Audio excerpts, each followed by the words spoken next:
Ang mabuting balita ng Panginoon ayon kay San Mateo. Noong panahong iyon, sinabi ni Jesus sa kanyang mga alagad, "Narinig ninyo na sinabi, mata sa mata at ngipin sa ngipin. Ngunit ngayon sinasabi ko sa inyo, huwag ninyong labanan ang masamang tao. Kung may sumampal sa iyo sa kanang pisngi, iharap mo pa sa kanya ang kabila.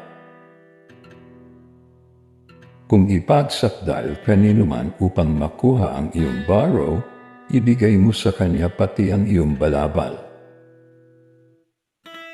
Kung sapilitang ipapasan sa iyo ng manlulupig ang kanyang dala ng 1 kilometro, pasanin mo ito ng 2 kilometro. Magbigay ka sa nanghihingi sa iyo, at huwag mong pahindian ang nanghihiram sa iyo. Ang mabuting balita ng Panginoon. Pinupuri ka namin, Panginoong Hesukristo.